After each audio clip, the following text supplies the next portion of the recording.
everybody. Welcome back to Untitled and Unfocused. That is Rayman. I am Tyler. I did it the other way this time. Yeah. And coming back. Another week of anime. Another week of fun stuff. So, episode 4s of everything. I feel like this point, especially with like the single core shows, we're now a third of the way through. You know what I mean? So like now we're kind of in the meat of everything. Single core is loving it, dude. They're like, this is where we pop off. Yeah. I feel like there was a couple, at least a couple shows this week where like after I watched them, I thought to myself, I was like, this is the best episode we've had so far, like of this show. You know what I mean? A couple I wouldn't say that for, but a couple I would. But yeah. So we'll just start with, we always start with A Place Further Than the Universe, episode 4. It's kind of basic. We always start with this one. I would actually say... It was good, though. It was a nice one, I thought. I would say this is my favorite episode of this show so far, is episode 4. This is my favorite. It can't be your favorite. What? Ray, you can't do this to me. It's like such a I don't understand thing, why. when you're kids though, like no, my favorite's the Red Ranger. You can't like the Red Ranger. What's my favorite? My favorite's Leonardo, so you can't like him. You go pick like Donatello or something. Is your favorite Leonardo? Yeah, actually, yeah. Yes, you're... We can't... I don't like this. This is fun for me. Strong start to the episode. Start strong. But Leonardo's definitely the best, though. You know what I mean? What? Leonardo's definitely the best. Like, to me, it's not even just because he's the leader. Like, I don't even care, but like, just like the like dual katana thing is cool. Mm-hmm. The wackest one, Donatello. You just got a stick. That's not cool. Did you hear the comic The Last Ronin or whatever? Yeah, I've always meant to read that. But yeah, it's like, is it Leo who like he's like trying to get revenge or something? It's Mikey. It's Mikey. Okay. Yeah, it's like a... Because apparently everyone else died. Yeah. It's like more akin to what TMNT used to be when it was just comics, when it first started. Which was like, a lot darker. Not like the TMNT cartoon in like the 80s or whatever, the 90s. Which was like, yeah. It's all happy and pizza and stuff like that. But yeah, I've heard of that. I definitely thought this was my favorite episode. Them all being together. They're not at Antarctica yet, right? They're just kind of doing like a little camp thing, or like training, practicing in Japan. Yeah. In the mountains. Yeah, you kind of see here though with the whole group dynamic, right? Because that's what the show set up, right? There's like a group.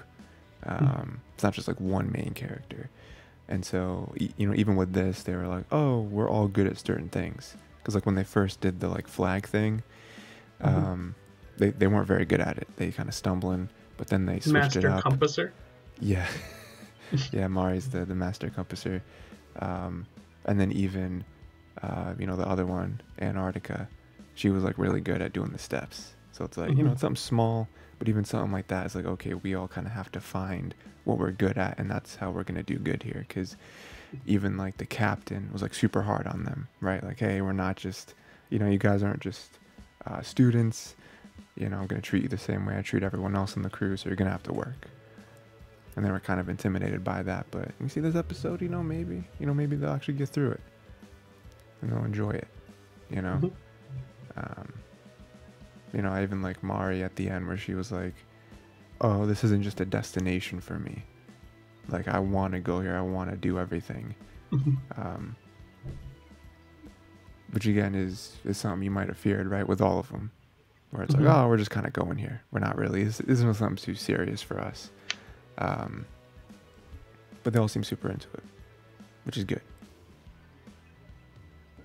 That's definitely what they need. So yeah, this one had the scene I did tell you about with the parents finding out about Antarctica. More like the mom. Yep. Infamous GIF or anime meme moment. Oh, what? Just like her, just like her with the spoon or whatever. Yeah, her with the ladle, and then the dad locking or closing back the door. Yeah, I love that moment because like he opens the door and she's like, Dad, like what's? And then it cuts to the mom, and the mom is like, she's in like kill mode, right? And then he just slowly closes the door, and then she like holds the door closed, and he's like, I'm sorry. That was good. I mean, I even like the like lead up to it, where she's like coming home and her mom's cooking dinner or whatever. Does she know? And, yeah.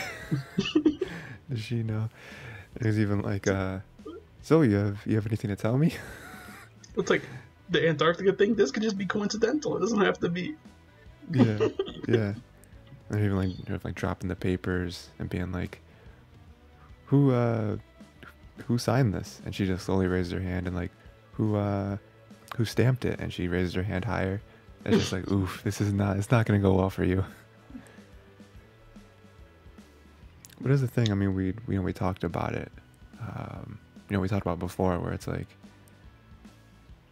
how is she going to approach this? Like she has to tell her parents at some point, because like, it's not just like a weekend trip. Like she's gonna be gone for, I don't know exactly how long, but it's got to be at least weeks. That's another country essentially. You're sending her another continent. Like it's crazy. And also like her with her schoolwork and stuff, like that's gonna be a big thing to just go to another country for however long, in like a few weeks, maybe more.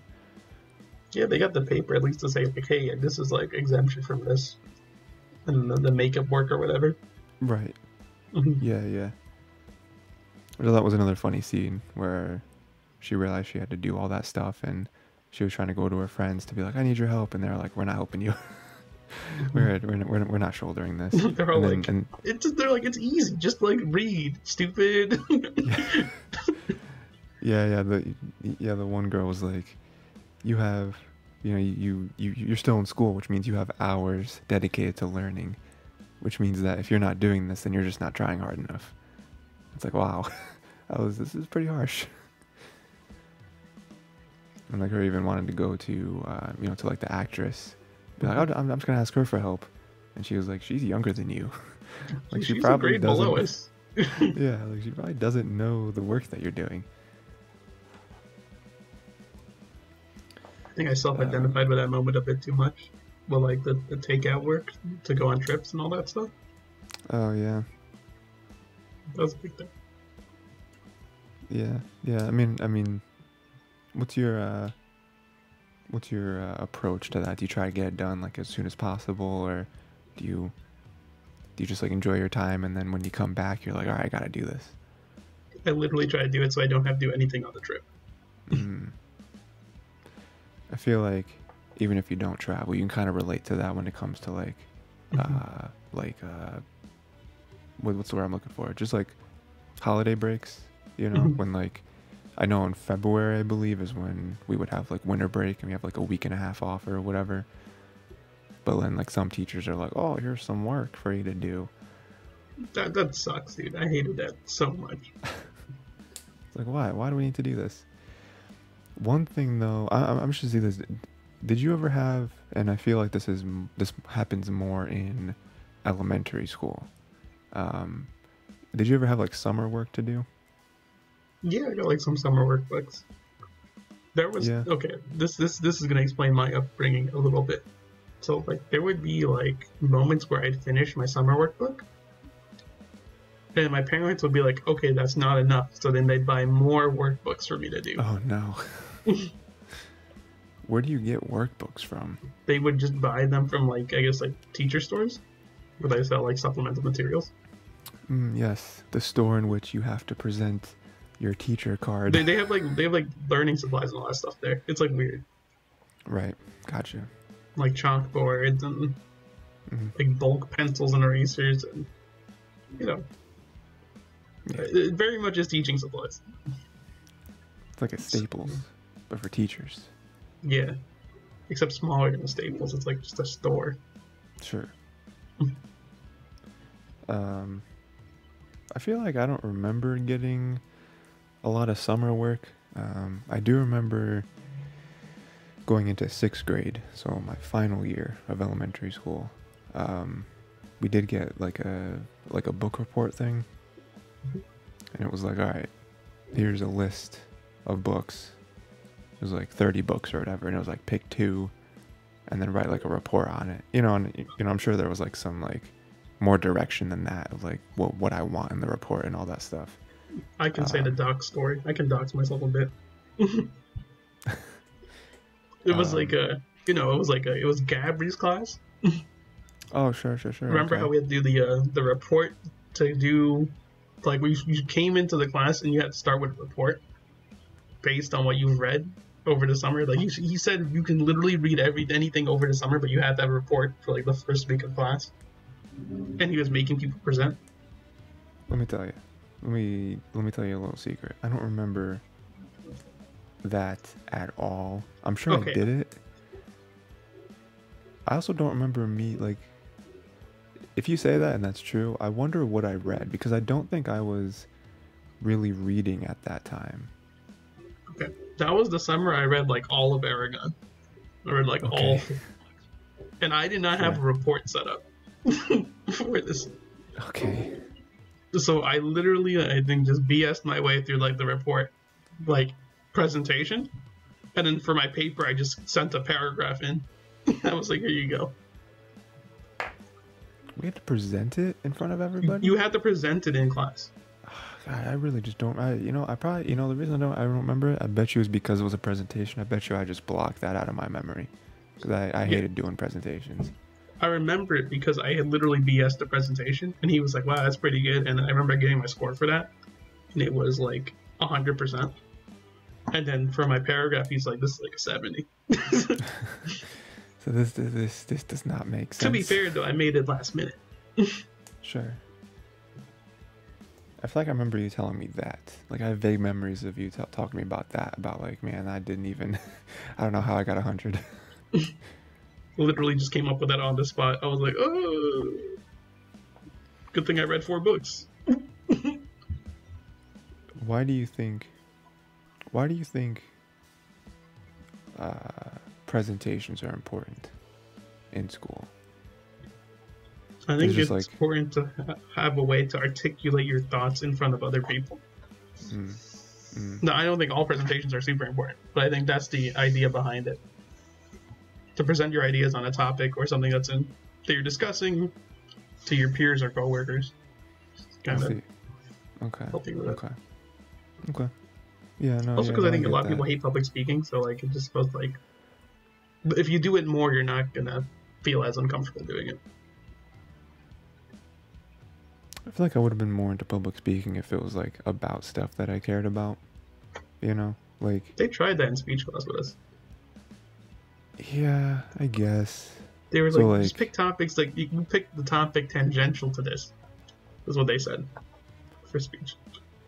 So, like, we had for everyone, we had a speech class, and over the summer, one time it was for, like, a program we were in, and it was a college class, but in high school.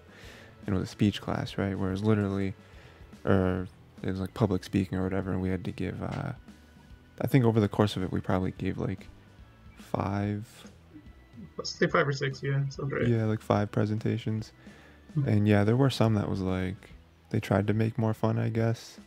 Dude, I don't remember what Kevin's was for the first one. I remember I said pen, you said sponge, and then Justin said rock. What did we get? We gave like a presentation about like an object or something? An object that was supposed to be you, I think. Or that you said you had traits of. Oh, okay. That's cool. Wonder why I picked sponge. Dude, it's in my head, dude. You were like, you had like the yellow side, so you had like you can absorb stuff or whatever. Oh, okay. And then there was like the green side, so you can like brush things that you can get past the hard things in life or whatever. Oh, okay. You had it real nice. Justin's clever. rock was kind of savage. I still think about that one. Yeah. He was like, I'm a rock. That's all I need unmovable, to know. cannot be hurt. I stand by myself. I am me, or some weird stuff like that. And it was like a rock. That's good. I like that.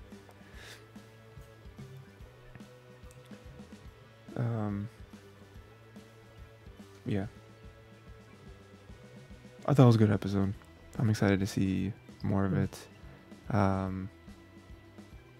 And then, then I do like the ending where they kind of all watch the sunrise. And, it's cute. I think, yeah. It's a nice moment.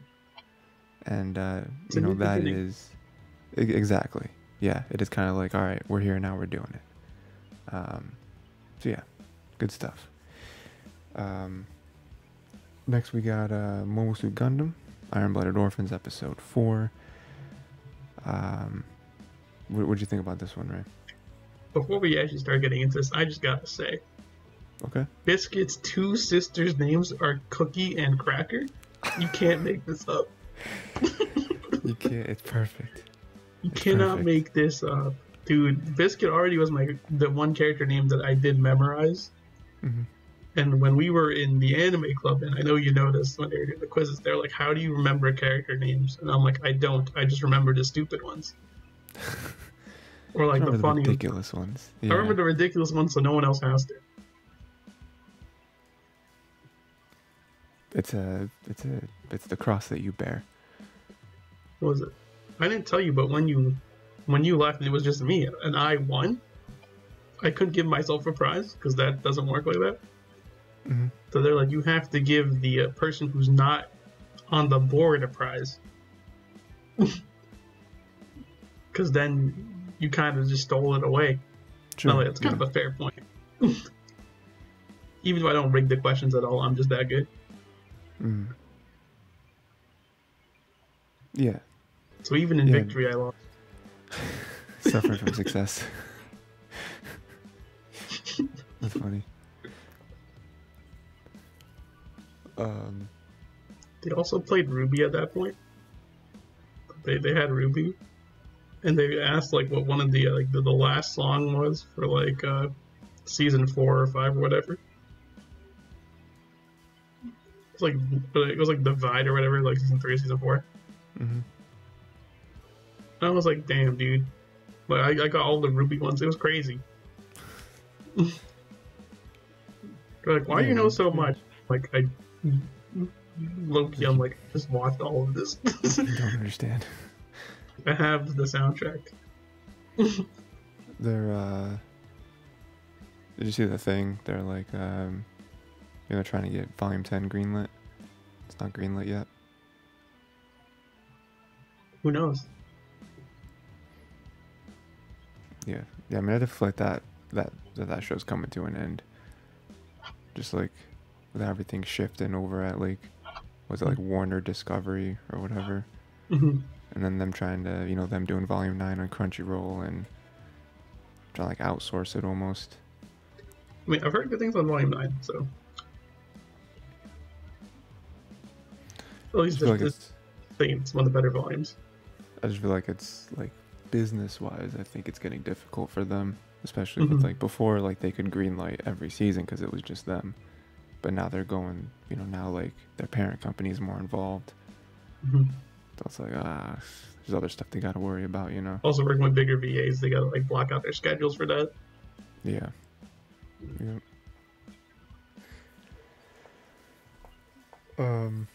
So Ham's gonna get too big.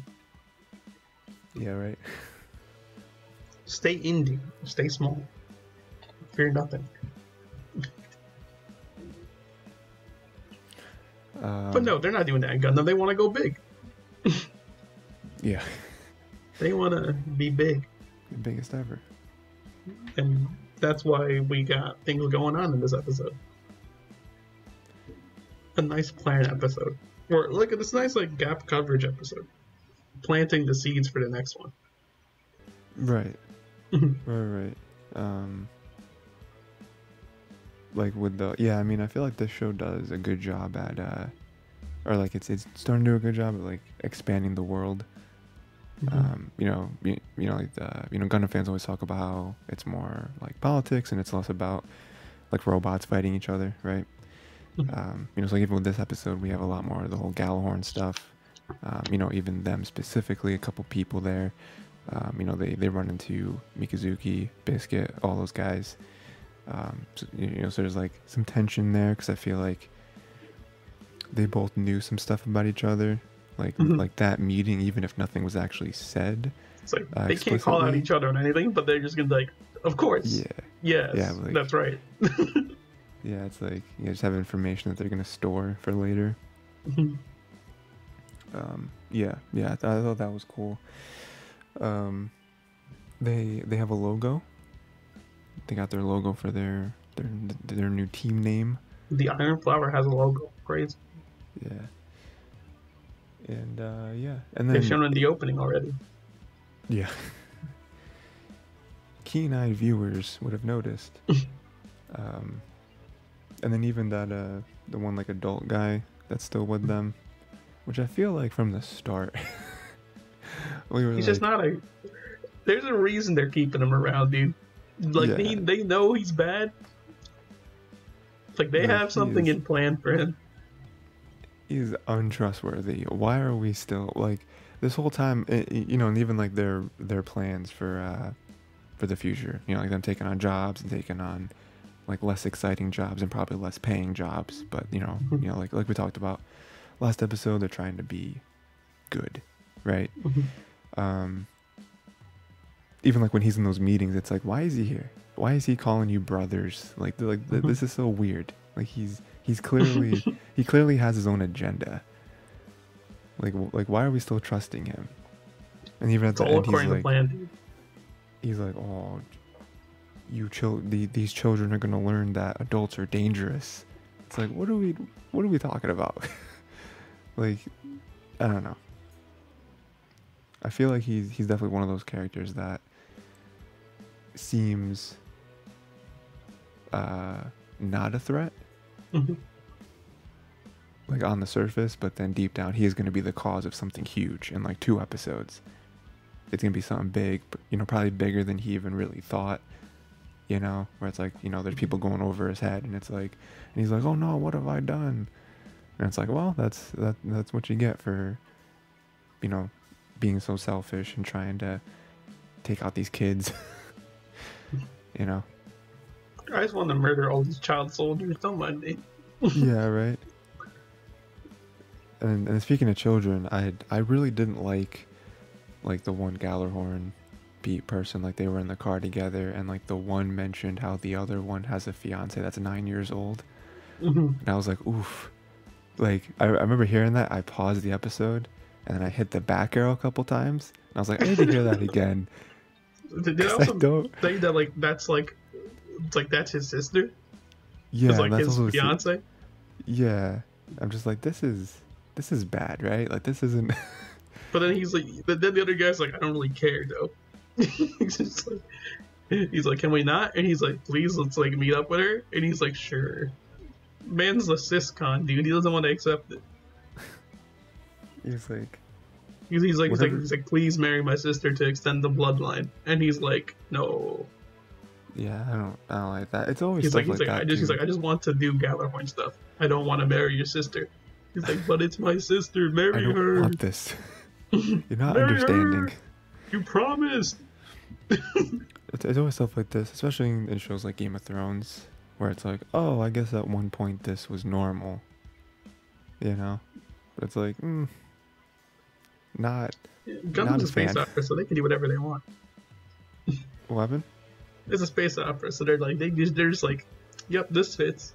Sure, yeah. That 9-year-old's going to be important. That's going to be like someone who looks up to Kajalia. Yeah, that's how the relationship's going to go. I can see that. I'm liking this episode did nothing for me towards Kudelia. There was actually a couple moments here where I didn't like Kudelia at all. Like her kind of talking with the one dude and like her getting money transferred over, I imagine to help like Orga and all them. But like even just like something small she said where her what's the word I'm looking for? Her like chaperone or whatever. I don't know what that woman's relationship is to her. Like they were just sitting down and she was like, "Oh, are you gonna eat?" Or "Oh, is something wrong?" or something like that. And then Kudelia was like, "I just don't feel like I'm good enough." And I'm just like, okay, like we like I don't know, like that to me, it's just like weird, like self-deprecating, like speech talk, you know. You know, like some people speak, or like even like other TV shows, how it's like people don't talk like that, like, you know, normal people. Yeah. It's not natural. Yeah, and it's like for like the first thing she says is like, "Oh, I just don't think I'm strong enough for these people." And like I imagine her chaperone being like, "What are we talking about right now? Like we're like we're literally just eating. Like what are we?" So like that right there, not only from a writing perspective, but just from like a character perspective, I'm just like, I didn't like that. Like you don't have to spend every second of your day trying to like impress these guys. I feel like you're just living and just kind of like absorbing some information from them, and then being there when they need you, or if you do have some sort of assets or something that you can help them with, is the best way. But she's been with them not nearly enough time to be beating herself up over what happened. You know what I mean? She still doesn't grasp Mikazuki's mentality. Still hasn't been fully planted yet. Right. And Mikazuki did kind of give a little bit more. He's like, "How much you think this corn sells for?" Yeah. And she's like, "For corn? This much." And he's like, "No, this corn's used for fuel and all this other stuff, so it's actually sold for way cheaper." Yeah. Yeah. Which is classic, like it happens in real life, right? Where you ask like a millionaire like how much eggs cost. They're just like way off. It's like, "Oh, you don't have, like, you have no sense of what this is because you haven't had to know how much a carton of milk costs in your whole life. You've never had to know that." Dude, I don't know how much milk costs right now, but I think it's because like I don't buy the milk. Right. Mom buys. I don't buy. I specifically have a list of items I will not purchase. I won't even go near them. Is milk one of them? You know, I don't know. Do you know how they make? Okay, this is. I'm gonna preface this. Not a scientist. All right. I didn't go to scientist school. Whoa, hold up. This guy went to science school? What? I heard that you, like, you know, there's different kinds of milks, right? Like, there's like almond milk and stuff like that. Yeah. So, to my knowledge, you literally like juice almonds to get almond milk. I assume that. I don't know if that's true or not. Which is like, you know, you just like chop them up really fine in like one of those like super fine blending machines, you know. Like I don't know how I feel about that. I mean, I like the way it tastes sometimes. Not all the time. Yeah. I can go for some almond milk or something every now and then. Or soy milk. Do you drink milk? Do you like drink milk by itself? Not normally, no. If anything, the most I'll have it is like with cereal. Mm-hmm. And that's like as plain as it gets. The only milk I'll drink by myself would be the flavored almond milk or the flavored soy milk.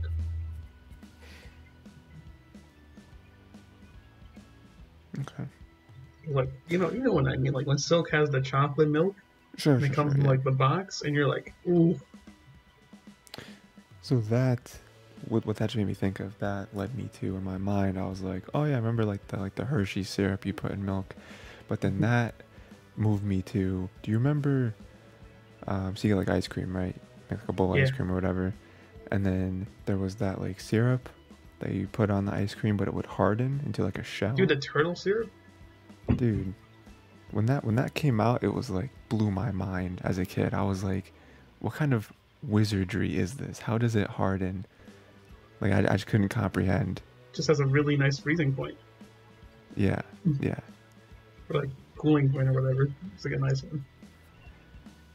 Listen, I feel like I've already said this, Ray. Didn't go to science school. You know what I mean? Come on, science.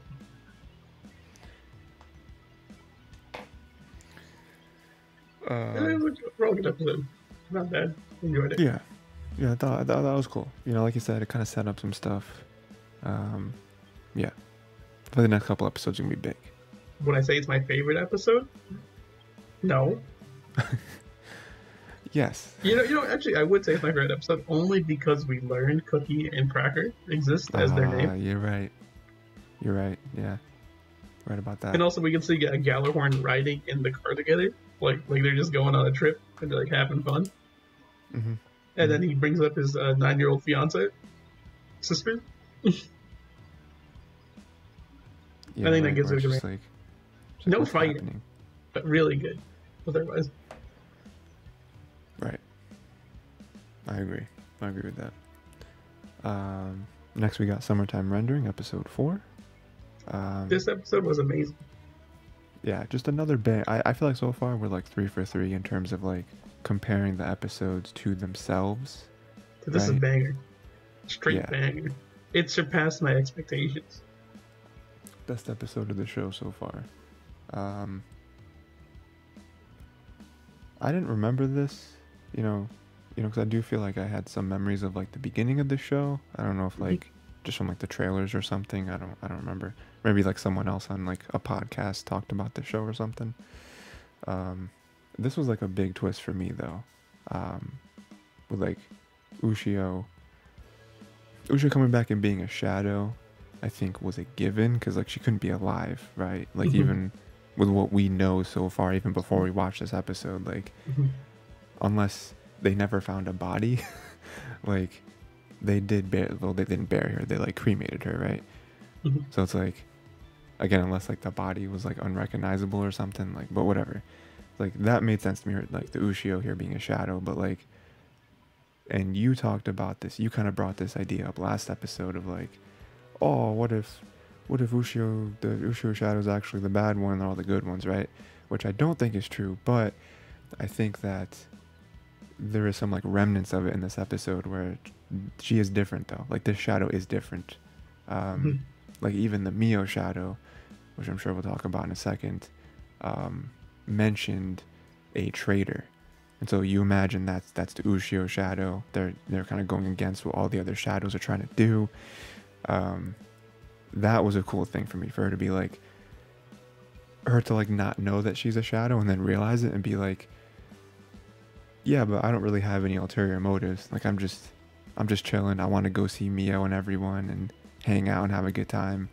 Whereas like obviously like the Mio shadow and all them are trying to kill him, and you know they have some like grand plan. They mention like a some sort of master, some sort of leader or something. So I thought that was really cool to be like, oh, I'm a shadow, that's weird, let's go hang out at the festival. It's some good stuff. This episode's good. Ushio did not miss confession immediately. It's like, I love you. Even in death, she gets the dub over Mio. Mio gets confessed to by, I forget the guy's name. Sao. Okay. So he confessed, right? And she's like, I like someone else. Bro, you don't even know. Ushio does not care for you. That's your sister, and she doesn't care. She's like, Shinpei's mine. She staked her claim early, dude. Yeah. Which I feel like that also wasn't clear, because I feel like in a vacuum that's like a confession, right? But then there's also part of me that's like, well, they didn't really have a conversation after that, like, because like they are siblings, so it's like, oh, I haven't seen you forever, I love you. Like that to me would also make sense. Like, oh, I haven't seen my brother or my sister. Like I don't know what's going on, but now I a person that's been very important to me my whole life. So like even that, I'm like, where are we actually going with that? Because I feel This like show the whole does not care, Mio. Tyler. Your norms are being rejected. Listen, Ray, This is the I'm trying to make stepsister this show. normal. I'm trying to make all this make sense. Okay. This is the one where you like your stepsister or you don't. And honestly, you're on the wrong side of history now, pal.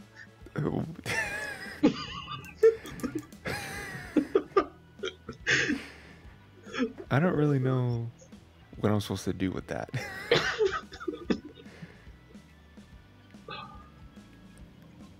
No, but then we get like Shadow Shinpei, we get like Mio, like or Shadow Mio, straight up breaking Shinpei's leg, and being like, "No, we're not gonna kill him. If we kill him, he'll just come back and make it worse for us." That's really interesting to me because now that's another factor, right? Because up to this point they didn't know that he did that, so now it's like, okay, now we have to play around with that.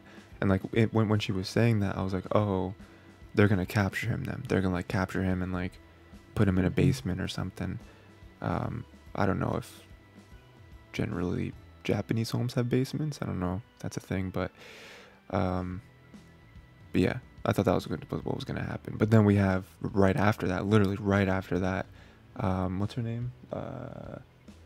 Hizuru comes in and is like, "That's not happening," and shoots Shadow Mio twice. Bang bang. Yeah, double taps her.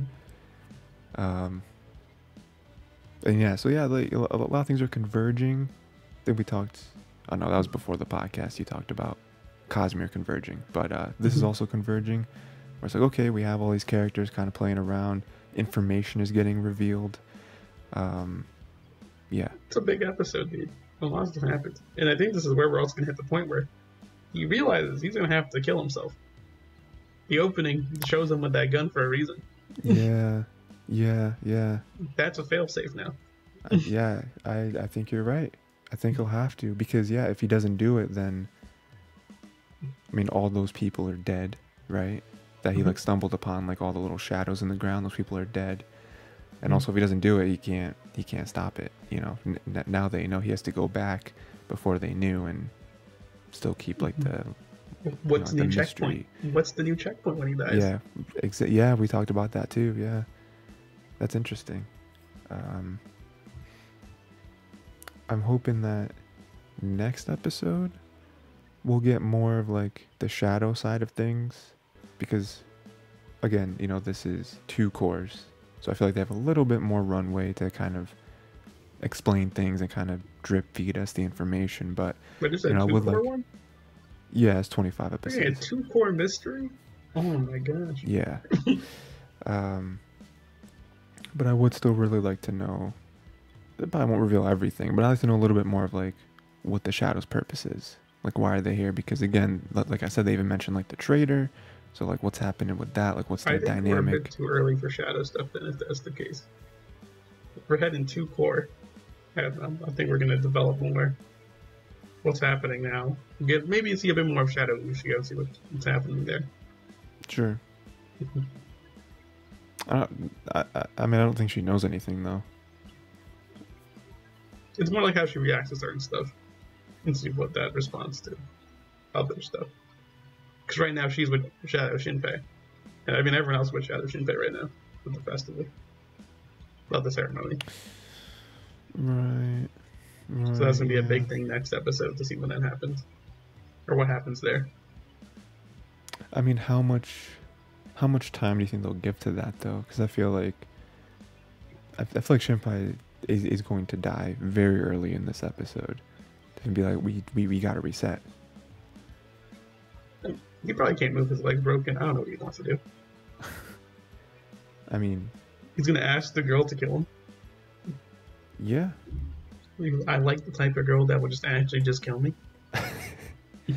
You like set up a Tinder profile. Gonna go full it's like, spike. Listen, I'm gonna need you to kill me at some point. I was like, I don't know if this is a manga that you recommended me or just found it, but the title of it was like, it was like, I don't remember it now, but it was basically the premise of the manga was like, a dude wants to be killed by somebody, but the girl doesn't understand that, and so the girl just like wants to be his girlfriend. So that's like the like dynamic where he keeps hoping, like there's just normal situations where in his mind it's like, oh, she's gonna kill me like this because of like whatever, like, you know, she wants to like cook for him or something, and then like, so he's like imagining scenarios in which she can use like cooking utensils to kill him, but in her mind she's just trying to chill and like cook food or whatever. And so there's like the comedic aspect there where it's like, why won't you kill me? That's what the show's gonna become. He's like, he's gonna be like in a hospital bed. He's like, why won't you let me die? I need this. But yeah, that's a pretty unfortunate kind of aspect to put in the show. Like him having to kill himself to like reset the timeline and go back. But it's just crazy though, cause, you know, because again, you know, you mentioned, oh, I don't know about showing any shadow stuff, but at some point, I mean, they definitely have to, I feel like soon, because I feel like we're reaching that wall of like, what more can Shinpei do? Like, you clearly can't stop the shadow people on your own. Like that, like, you know, like there has to be some sort of goal here. Yeah. Pick up stuff. Can only help. What happened? What? What? Hmm?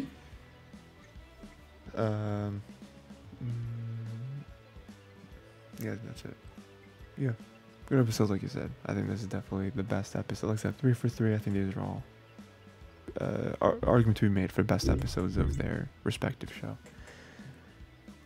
So we got 3 for 3 so far. Then we got Nana, episode 4. No, I'll be real with you. If we're gonna say best episode or best show, I do think I like 3 a bit more. Than this one, yeah. Yeah, but that's because this one just kind of splits it in the middle. It does, yeah, yeah. It definitely does have this like weird transition. I do like that we get to see more of the other Nana.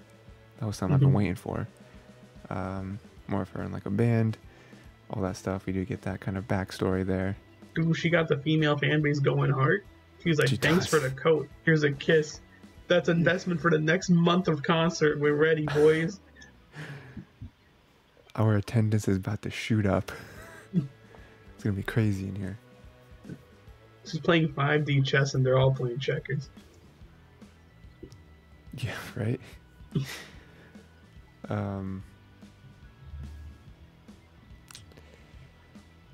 Yeah, I wonder what makes her, because we know that she doesn't really do this anymore, right? Like she's not really part of that band anymore in like present time.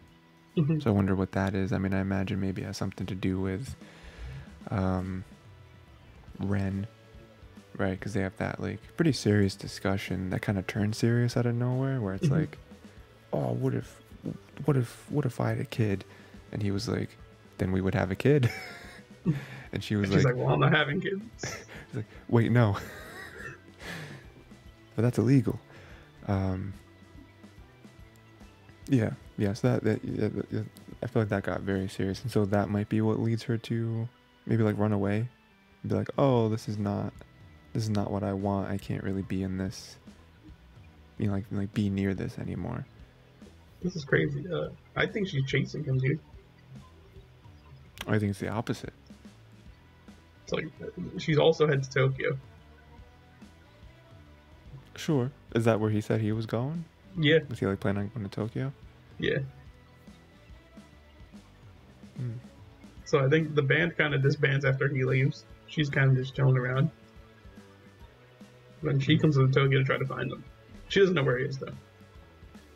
It's not like the other Nana where like they kind of talked about it and they planned it out. That's what I think. Right now. With no information, basically. Because they just kind of dropped it at the very end.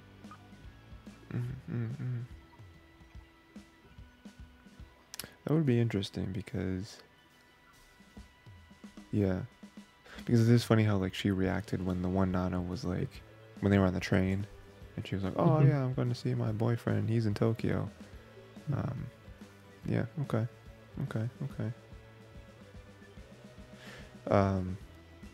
the first Nana, you know, she like made up with Shoji and all that. I guess they love each other now. It's because the relationship. What happened? It's because the relationship can be like even that fight that they had. That's just a normal thing for them, I guess.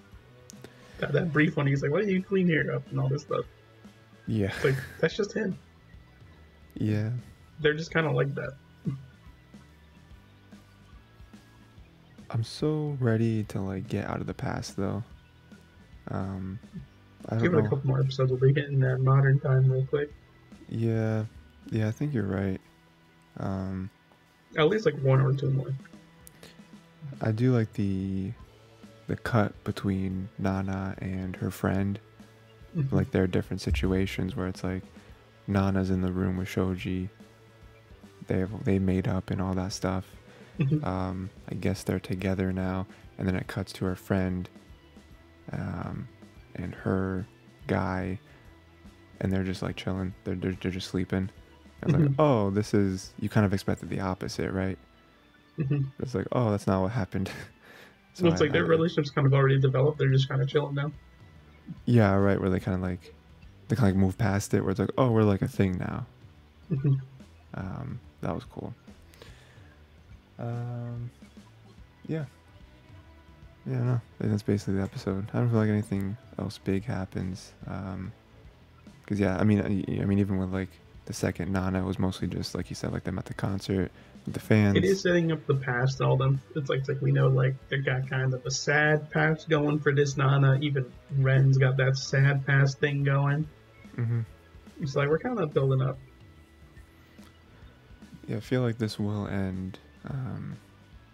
You know, like you said, probably like, you know, a couple more episodes or so of them in the past. I think that makes sense. And then I think there will be like a moment that hits that'll cause us to want to go back to the present and be like, oh, we understand this thing now. You know, because like, I don't think they're just showing us this just to be like, oh, here's some content for you. Like, no, like there has to be a reason why they, you know, because if there wasn't, we would have, like, one of these things wouldn't have happened. We either would have just started in the past and this would have been the show, or we would have not seen the past at all. We would have just continued to be in the present with them buying the house and all that. I do like having that hook in the first episode. Like, I believe first episode hooks are where you, this is a personal opinion. I think you hook someone in the first episode, you kind of can do whatever you want afterwards to build up back, however you want to do it. That doesn't always work though. Have you ever watched, I mean, I feel like you've had to, but like, you watched an anime where the first episode was crazy and then the rest of the show you didn't like? I've read manga like that. Well, it's not like I didn't like it. It's like it takes that build up. It's like, okay, you like this, let's build up to this now. Let's send it back. I'm gonna bring it up because actually it's a popular one. You may have heard of this one. Very indie anime, very low key. It's called Vinland Saga. Okay. Yeah, I do complain about Vinland Saga a little bit. I think Vinland Saga is great. I think it's wonderful. I think the adaptation is pretty good. My only complaint with Vinland Saga is that there's no hook in the first episode. It takes like 4 or maybe 5 episodes for that to ramp up. Okay. I mean, not really 4 or 5, but like, you know, like, it takes a while for it. You know, you're like the first episode, you're just watching Young Thorfinn. The second one, I guess you're also watching Young Thorfinn. The third one, it gets a bit crazy there. 4, still a little more crazy, and in 5, you're like, okay, this is pretty much like, this is where it is now. But it requires that build-up. That's how the anime does it. I'm just painting a picture. Yeah. Chapter 1, whatever episode 5 or 6 is, or whatever episode 4, 5, 6, whichever one's the big episode, drop you that up. That's chapter 1 right there. Sure. But I mean,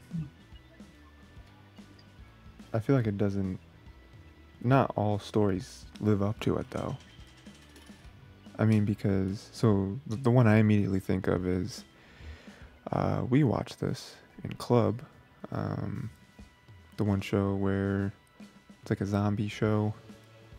There was a bunch of kids in school, and don't remember the name of it, but for everyone out there, we watched a show, like I just said. Zombie school show, yeah.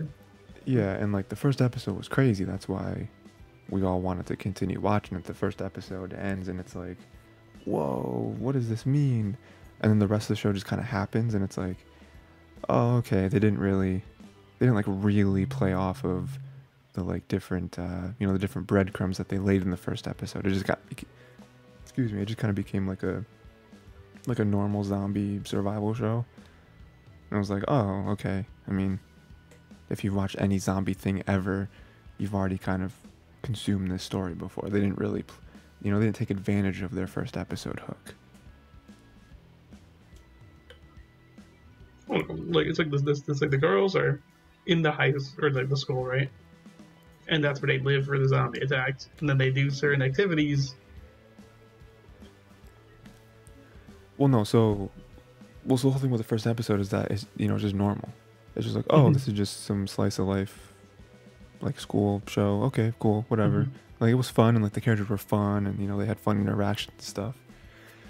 And then like some weird stuff starts happening, like some inconsistencies, and it's just like, oh, it's just like weird anime stuff, like whatever. Like, but then like the big reveal at the end of the first episode is like it cuts to like it like cuts to like real vision, like what's actually happening, and you realize, oh, there's nobody else in the school, and they're living in a zombie apocalypse. Like it literally cuts to like you see all the windows broken, like paint coming off the walls, and you realize that, oh, everything up until this point was from the one character's perspective. Yeah, it was a delusion. Yeah, it was all like delusion or like PTSD or something, and like that was crazy because again, 90% of the episode wasn't that, and so they just hit us with that at the end, and then we start backtracking of like, oh, this makes sense, that makes sense, and so that's why it was crazy.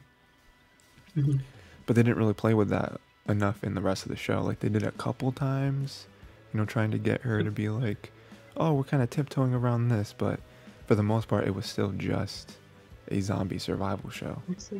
I think I remember the show as well, just enough though. So like the teacher would have to like, and then some of the students would like go around. They would purposely not say stuff or word things different, like to make it go around the idea that there is a zombie apocalypse.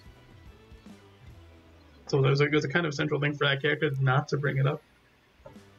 And then there's the shift when like, this is just spoiling the show in general, not even by name for anyone actually. I don't really care, honestly. It's okay. I don't recommend the show, so I feel like we can spoil it. I don't feel like the show's like, you gotta watch it. It's definitely not one of those. I think it definitely is like, the first episode's pretty good. But like, then like the teacher dies or whatever. And then it's them just trying to do stuff. And then like, eventually like the girl stops being delusional. And then the other characters start becoming delusional. I don't know if the thing is I read the manga with this too, okay? So it's not like, I don't know if the anime actually shows that part. I mean, I remember them finally getting through to the one girl. I think it was like they were in like the mall in one episode. I think that was when they kind of flipped. And like that was cool. It's like, oh, how is she gonna deal with that? But by that point, it was like episode 10. And it's like, the show's almost over. Like, this could have been really cool, but I feel like, at least for me, I can't speak for anyone else, but for me, it was like, we just went through 9 episodes of, like, mediocre. Yeah. And then now we're getting, but here's a hit, though. It's like every couple episodes kind of repeat themselves, and then, like, there'd always be, like, one big thing in an episode, and that would be it. Yeah. It's like one more thing would be revealed. Like the big reveal was that like the government planned for like this to happen. Yeah, it was like, some like conspiracy thing. They handed out like the booklet like when this happens, this is what you have to go over. And they also had like a list of like all the sites where they would have to go for rescue and all that. Yeah, it was like weird stuff in there. Yeah. But I think the manga, manga is what I think I'm getting confused with. Where the manga is like where she becomes the normal one, and then the other 2 people start going crazy. Yeah, I mean, which could be a fun premise. I just like, you know, even like you mentioned, for me, just with any show, like from like a writing perspective, like it's not interesting to me.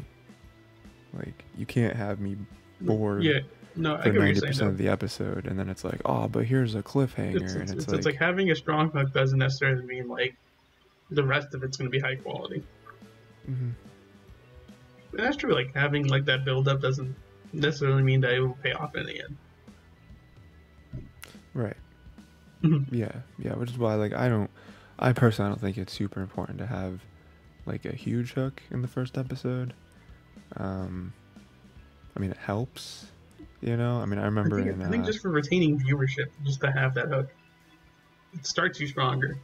If you know the rest of it's going to be good as well, I think you're better off doing the hook. I feel like sometimes it sets up.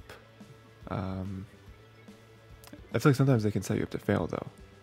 It's like, oh, but that's It's not true. really what the show is, because like even for me, It depends. like I mean, with manga to anime like translation or like no like moving things over from manga to anime, they can very easily make that call. Like we need to start slower. We need to like start with a bang. sure, but I mean like Mhm. I'm not even keeping this to anime and manga. I'm talking about anything, Yeah, like I know. When we any get to like story other that's stuff being though, told. like that's when you start getting hard. Right. I Mhm. mean like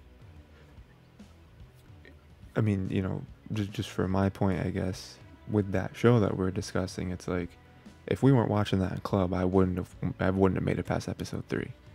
But we're watching it Mhm. anyway, and it's like, okay, well, like I'm not leaving the Might as room well. for 20 minutes to like refuse to watch it, because like the first episode was a good hook. Like it was probably one of the better Mhm. hooks I've ever seen in an anime. And then the next couple episodes were like, oh, but that's not what the show actually is though. So like you can't do that. You can't just be like, oh, here's this crazy thing, and then, oh, but that's not really what this is though. Like this is what this is. It's like, oh, well, maybe if you set it up like that, I would have been able to set my expectations appropriately and maybe made it through the whole show organically, rather than just, oh, there's something crazy happening. You know. Mhm. I mean, like I don't even think like some of my favorite stories ever told have crazy big hooks. I mean, I'm looking back to like Breaking Bad. Like, was episode 1 of Breaking Bad crazy? I don't think so. I don't think like there was any like crazy big things in Breaking Bad till like episode 3 or 4. I don't even think they start cooking until like halfway through the first season. Breaking Bad is gold. I think the part of Breaking Bad that I like is like watching him descend into madness throughout the course of it, and Sure. always justifying things differently. Yeah, just like degrading into this like mindset, and you realize that he's always had that mindset. He just never had like an outlet to really put it into. Yeah, like you realize that the persona he has displaying is the actual one that he made up over his life. Mm-hmm. Yeah, it's And been kind now of like he's just brewing. showing the truth. Yeah. Did you ever watch Better Call Saul? No, You should. I know I should watch it. Really good, really good. I don't agree with people that are like, oh, it's better than Breaking Bad. I don't agree with that, just because I think I just love the Bryan Cranston and Aaron Paul, their dynamic and stuff. But it's like right there.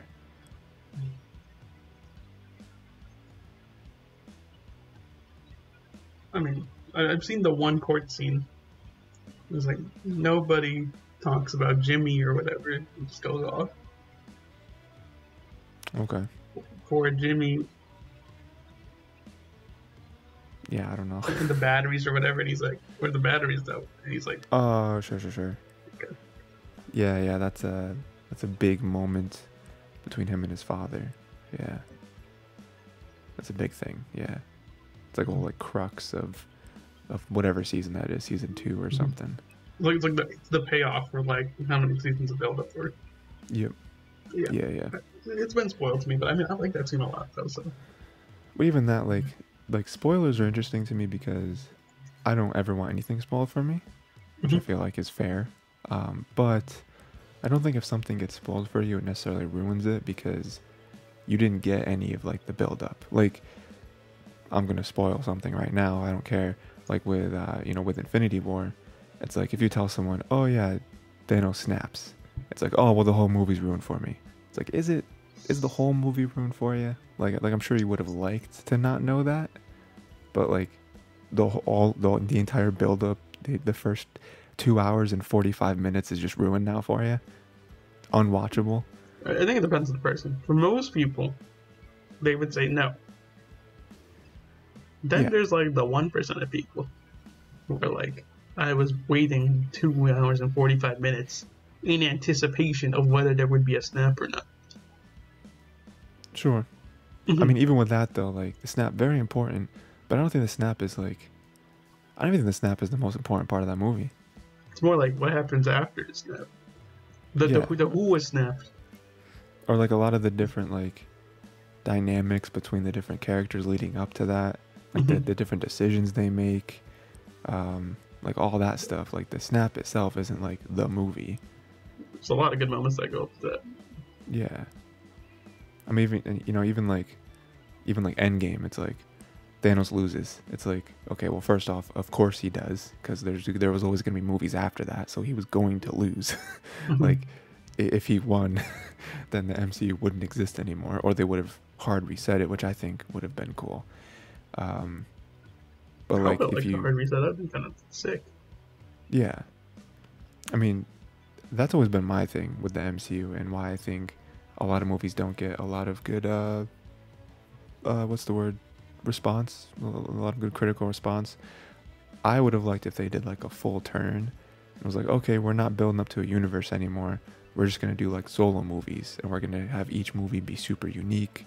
You know, like they kind of tried to do with Multiverse of Madness, but they didn't quite let Sam Raimi go all the way there, where it's like, no, they should have let him just like taken all the restraints off and just made a crazy horror movie. But they kind of restrained him a little bit. It was like, well, we can't really do this or that. Like that's what I would have liked, and I think people would have really appreciated just a bunch of movies that maybe have some sort of connection to each other, but like they're each their own thing, and it's not like, well, we're building up to Kang. It's like, okay, so you're just doing the same thing again, but with Kang, we've already seen this. So yeah. Which I think James Gunn is doing with the DCU. I don't think he's necessarily building up to something huge. I think he's just like, here's a bunch of projects that look fun, and we're going to make them. I know there's a plan for DCU. I don't know where it's going, but they're definitely connected. Yeah, but it seems way less like, well, you have to watch every one. Whereas with Marvel's very much like that, where they are, which makes sense from like a business perspective, right? To try to get your audience to buy 17 movie tickets instead of 3, you know? I've got to watch all the TV shows that are getting the Disney Plus subscription. Right, yeah. Which I don't even do anymore. I have recently started to get back into Marvel and trying to like catch up in certain movies, but like not nearly as excited as I used to be. It's okay, man. You can make it exciting. You know, it's way better, and you should watch at some point, because I don't think you have. I think we talked about this, but the Netflix Marvel stuff, really good. Oh, like Daredevil and Jessica Jones and all that? Yeah, Punisher. I just finished season 1 of Punisher. Real good. John Bernthal does not get the credit he deserves as an actor. He's incredible. The Punisher meme scene, I watched that now understanding the context. Yeah, same. Because I used to just watch the meme where he's just like, no.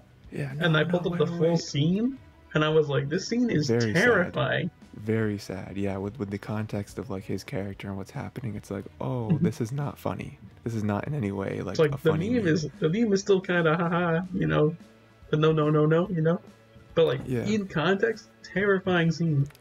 Yeah. And he really nails it.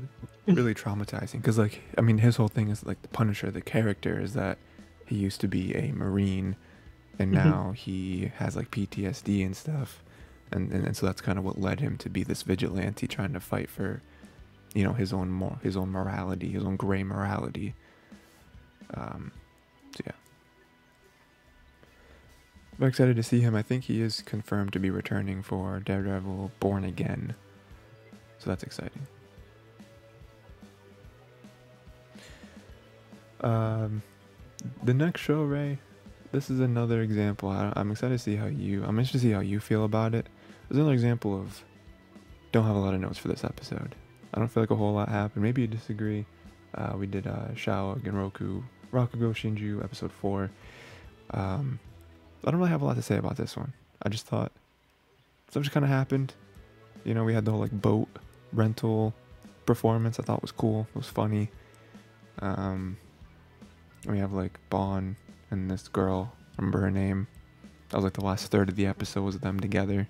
It was like their master's mistress, I guess. Was that really the girl weird. that showed up at the end of the last episode? Is that the same girl? Yeah, in the teaser. The teaser. Yeah. Yeah. Like Miyoko or something. Mm-hmm.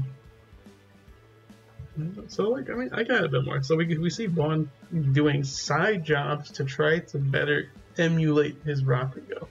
Mm-hmm. So he's doing side jobs to get into other mindsets or understand different characteristics of what people do. So he's working as a waiter at a cafe, I assume, to try to better understand how they do stuff there for the people who come in as well. He's just being an observer, really. Right, yeah, that was like that's like the other note I have where it's like the like feedback that he got was, oh, the reason that Shin is better than you, that's not really how it's worded, but the reason why he's better than you is because he allows there to be flaws, which kind of make it interesting, right? Like your stuff is too like by the book, and so it's too not rigid. Yeah, rigid is a great word for it. Yeah, and so is that what spawned him to take these jobs, or was he already doing that? I don't remember. He was already doing that. What is Okay. it? It's like in this case, like we already know from watching, because like he knows all of the words and how the characters should act. Mm-hmm. The problem is, like, unlike Shin, he hasn't found his Rakugo yet. Right. Which we know that's like a big lesson that he gives other people, where it's like you can't do his Rakugo, her Rakugo. You have to find your own way. So eventually we'll find him. We'll see him find his Rakugo eventually. Mm-hmm. And then the big reason why the master introduced him to his mistress was more to get him to really. He wanted him to lighten up. It was such a. He's like, hang out with a woman. Now go. Sure, yeah. Which he has done already. We've seen him do that a couple times. Not like a new thing for him. And it's basically like you're just busy. You're stuck here reading all the time. Talk to a woman. Right. Touch grass. Straight touch grass. You'll perform when you're good later. Right. It's like, do I think she's doing everything of her own will? I don't know. Actually, this is like the big brain moment. I don't know if she's just following whatever the master's telling her to do. Whether she's doing stuff because she wants to see him more. Mm-hmm. You don't know how much of it's an act or not. Yeah, right. Because even like the longer the scene went on, it was like, oh, maybe there's a little bit of genuine intimacy here. Maybe not. You know, kind of like you said, I didn't really pick up on that as much watching it. But yeah, you're right. Maybe it is just all her doing her job, right? Or like her role. It's not really her job, her role, I guess.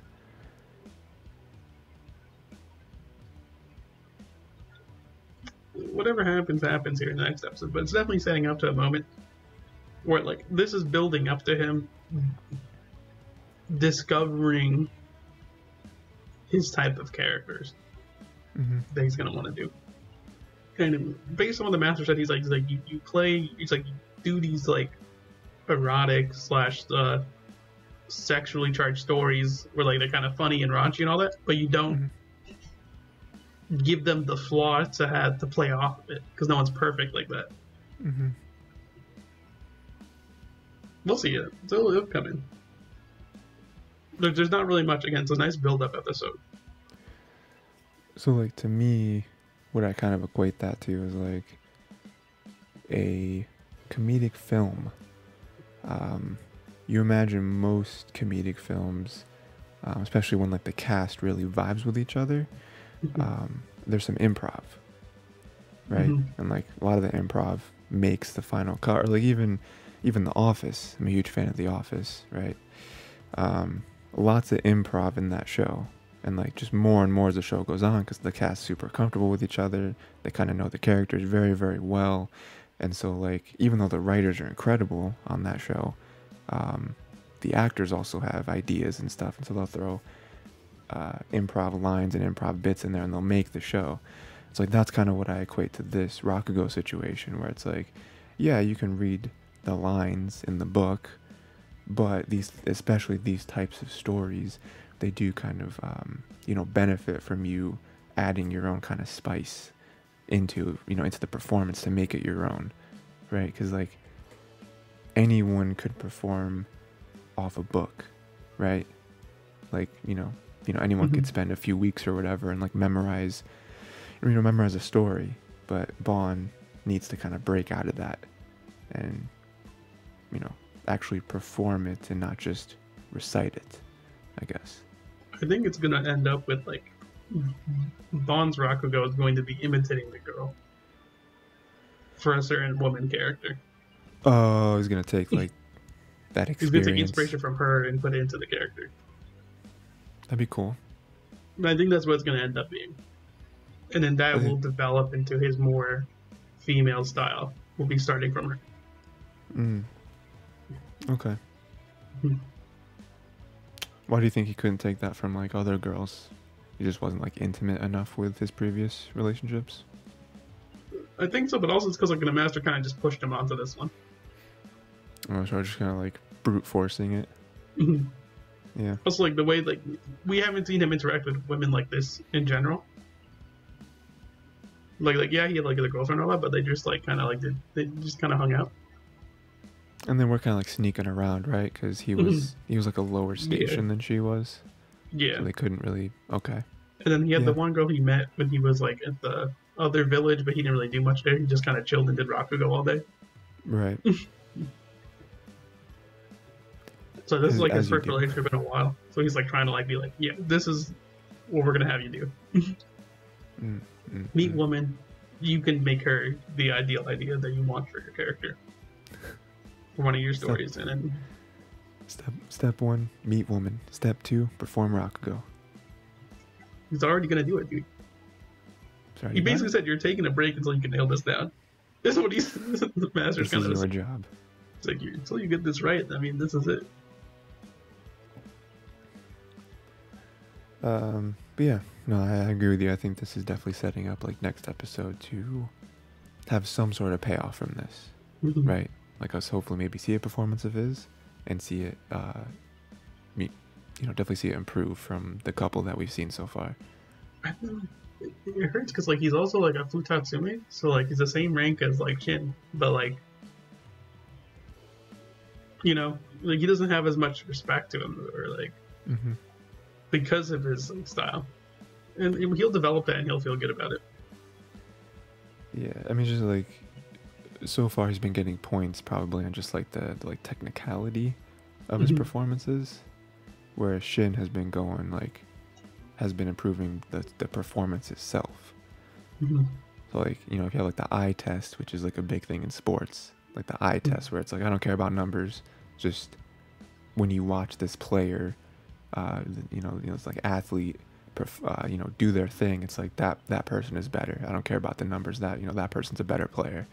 So I feel like that's kind of what's happening with Shin versus Bond right now. It's like even in the present we have like his disciple has found his own story that he kind of resonates with, which is the one that he gave like the guy stealing the mattress and all that. Right. Yeah. It's like even that like kind of shows like as long as he can find something that resonates with him at the start, he can kind of work off of that.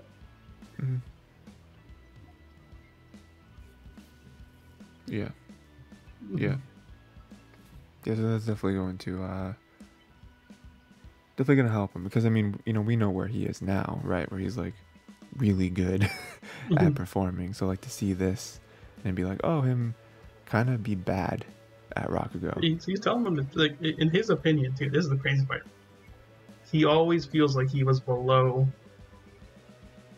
his friend. Mm-hmm. He hasn't shown them as equals at any point.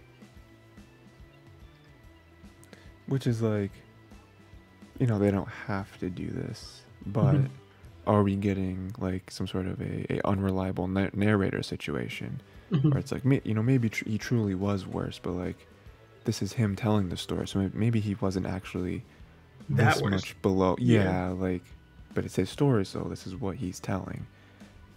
So it could be like maybe he just remembers it because it sticks with you more. You know, he's like he looks at someone and he's like, that performance was way better than what I could do. Exactly. Have you ever I don't know how common that writing device is in stories, but have you ever really come across that before, the whole unreliable narrator thing in like shows or books or anything like that? Not really. Because like, I'll give an example. This is really the only example I have. A show on Max, Euphoria. What's Max? Is that HBO Max? I'm sorry. It is HBO Max. I had to. It is. Right. It's a stupid decision. HBO is such a recognizable brand.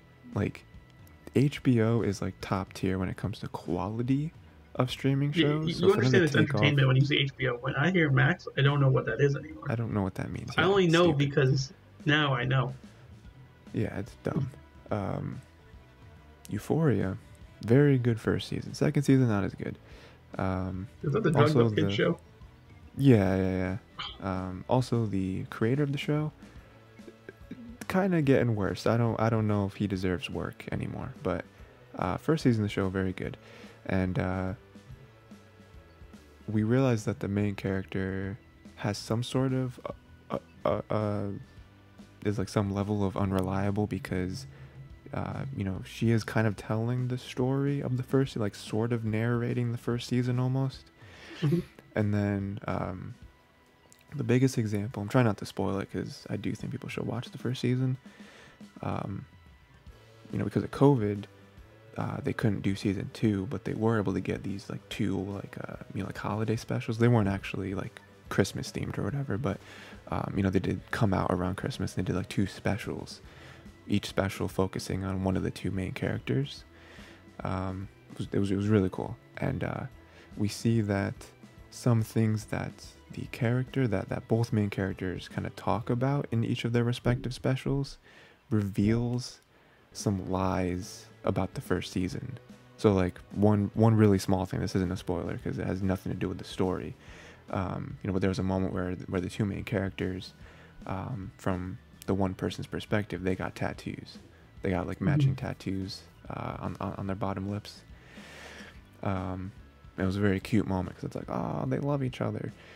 But then in one of the characters' main specials, who isn't like the main character, Zendaya, she's like the main. We have the other main character, and she's talking, and she was like, you know, talking like a therapist, and she was like, oh yeah, we never did that. We like thought about doing it. It was like a fun idea, but we never actually got tattoos. But like in the first season, we see them getting tattoos, so it's like unreliable narrator, right? So then I kind of made the Euphoria fans be like, oh no, what else wasn't real in the first season? You know, was it just small stuff or was there big stuff? But that's kind of the only example I have. And you know, I think that is interesting. I think it's a very slippery slope for a writer. You know what I mean? Because it's like, where does that end? And like, you know, another trope that I think people are very over in storytelling is this was all a dream, right? Where it's like, there's a point where people loved it, but then now it's like, oh, it's been done 100,000 times. No one ever wants to see that because there's a 0% chance that you're ever going to get a new take on it. You know, so I think that's kind of similar where it's like, you know, try and jump back to this show, you know, could they do an unreliable narrator thing, and like how far would they go? You know, I think with this show it would work because it is like them telling stories, or like, you know, the main character here, Bond, you know, telling a story. But yeah, I don't know. I just wonder if like they would want to mess with something like that. It'd be cool. Anything more. I just feel like it could make it. That you know, he could potentially be like, the story is his perspective stuff, or he can even be like showing the other two characters a different perspective on what he wants them to see from here. Right, yeah, I feel like this more than any other, you know, anything else is like, the point of the show is the story, and like the message that you're supposed to glean from the story. So if there is some things that are embellished one way or the other, I think it's fine as long as he gets the message across, right? I mean, that's right now. He's not disrespecting the father. He's actually being pretty much freedom. He's like he's a better performer, but he's showing how lax he is and how carefree he really is. Right. Yeah. I think if that line were to ever be crossed, I think that's when it gets spicy, right? Where it's like, oh, these are just straight up lies that you're telling. I don't think he will though, because like he doesn't like the writers. It doesn't seem like that's the kind of story they're trying to tell. It's like, oh, he's just lying about him. And he's trying to like throw dirt on his name. Like even you saying that, I don't think like that's what they have in mind. I agree. I think he has too much respect for him. Right. He goes and he's like on the stage and he's like there and he's like, I wish I could see you perform here. Right. Because like he said, this was your dream. He even brings up this episode that he said I should perform here. Yeah, I remember that. Yeah. He says it, you know. So he's on the stage and he's like, you said you wanted to perform here, but you never did. And then he feels like he has to like carry that burden for him. Yeah. Yeah. So it is like exaggerating things, but like in a good way. It's like, oh no, he was top tier, which I'm sure he was, but kind of putting himself down to make him feel even bigger. And like he's also like telling like again the daughter, he's like, I can't do what he did. He's like, this is just a fraction of it. Just a fraction of my power. I can't match it. And like the daughter's still crying. He's like, yep, that's him. And he's like, no. He knows. He's seen the performances too many times. He's like, I can't do it. We get it deeper. It's pretty good. Yeah. I think it's probably true that no one feels more hurt about it than him. Right. Yeah, totally. Totally. Yeah, because I mean they were brothers essentially. I mean, I love. Was it this episode or? They're definitely a found. They're a found family, you know. They both had nothing, so they found something for each other. I mean, even with last episode, with them like coming back, and just like embracing, it's like, oh, like they're a family. Like they really cared about each other, and they really wanted to make sure each other was okay. It's not just like some rivalry that they have. It's good stuff. Yeah, and then we have our last show, Megalobox, Nomad, episode 4. The bangerest of bangers. Nomad has consistently been, I think, in our minds, the best show that we picked on the list. Yeah, so I agree with that. Just hits every episode. Strong episode. Very upset with Mio at the beginning. He turns it around by the end, but in the beginning, I don't know, it's just like dumb kid stuff, right? Like him just being upset. He knows it's dumb kid stuff. They know it's dumb kid stuff. They let him go anyway. I mean, him being like, oh, you dragged me to this country. I didn't want to come here. I'm just sitting there watching this. I'm just like, you are a child. What do you mean? You have Very no say normal over conversation, this. though. I feel like that happens a lot in immigrant families. Yeah, like you have no say over this. Like I'm sorry. This is just the position you're in. You know, is what it is. But yeah, he does make it out at the end. He wasn't the one that started the fire, though. No, he wasn't. I don't know why he lied about that. He was just like taking responsibility for it for whatever reason. Um, yeah, and then we have Chief doing his fight. He wins the championship. Yeah, real good there. Really thought we'd get more Chief. Yeah, that was really sudden. Just got cut to that and was like, oh, he's in his truck. I was like, oh, he's dead. He is gone. I imagine that's really gonna boost up Joe, though. I think like this is like, you know, we get a nice little change from Joe here. Like Joe, he's seen the parallels in a lot of stuff. He's taking it all. Like he had this negative experience with death, and now he has this brighter look on what it should be like, what life means to him. You know, I want to see that. The thing is like whether he can continue his resolve going forward. Right. Yeah, because I think it'd be very easy for him to just like spiral again. I'm hoping he doesn't, though. You know, I'm hoping he doesn't, and I'm hoping, you know, like you said, I'm kind of have a different outlook this time, where, you know, I wasn't as close to Chief as he was to, you know, his mentor or whatever, but I feel like it's very similar, where it's like, hey, this time I'm gonna take this, and you know, I don't know if he's gonna like fight again. He's got the gear. Right, yeah, he was kind of given the gear out of like respect. But yeah, like I'm very interested to see where, because like, you know, I feel like this was like an arc.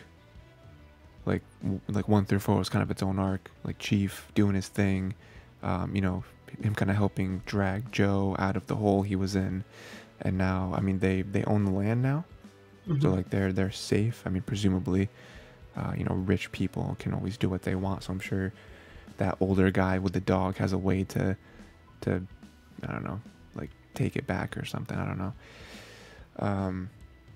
Yeah, you know, definitely. You know, I feel like this was like a very middle part where it's like it ended something, and now we're kind of looking towards the future as to like, what does Joe do now? Like, is he gonna fight again to earn money? Like, you know, was anything really set up in this episode as to say, like, what's next for anybody? He's going back home. He said he's not running away anymore. Oh, okay. Okay, so that's what he's kind of insinuating there. So he's gonna go back and face what happened. So we're probably gonna learn the truth, maybe. Probably gonna go and find, what is it, Saicha, whatever his name is. Hear about the kid. Find the kid again. Yeah, he's gonna be older now. By how long has it been? Like 5 years or something? Yeah. Yeah. He's gonna be a little older, and yeah, face him. That'd be cool. You know, kind of maybe see Yuri. Maybe see Yuri. That would be dope. I like that. Yeah. Yeah. I'm excited to see where it goes from here, because you know, I imagine this does lead to him getting. I mean, it either leads to him getting back in the ring, or maybe he clears it up with the kid, and like he now mentors the kid, and like the kid does, you know, fights towards whatever goal he's trying to reach, and he kind of has Joe in his corner this time. It's just Joe being in the corner for people until they die. That's like, what NOMAD really is. It's like, listen, Joe. It's him wandering from person to person, waiting for them to die so he can become someone else's second. It's just like a parasite. Like he just like leeches life from each fighter that he mentors. It's like, listen, Joe, you're a legend, but your last 4 fighters have died. He's like, but they've all won. But have they lost? No? Oh, no? Oh, that's a no? Okay. Do you want to win or do you want to live? The guy's just sweating of like, I don't know. What kind of question is that? You either die a loser or you, what is it? Win a dyer, I don't know. Yeah. But yeah, you know, like I said, every episode's been a banger. This is definitely the most consistent show, where I feel like every other show so far has had at least one episode where we're like, that was cool. Like this episode, you know, the show's not that. Yeah, Nomad's been consistent. Every episode has been pretty high quality. Nothing really lacking. You love to see it. To be fair, I'll give Rakugo Shinju a little bit extra. having like an hour-long first episode's kind of insane. That's tough. That's tough. Yeah. Like deserved. I give them a little bonus treats on that. That's really like they really try to build on that.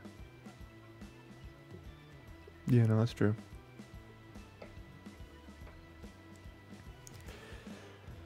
But yeah, no, I don't. That's it for me. I don't really have. I think we wrapped it up pretty well.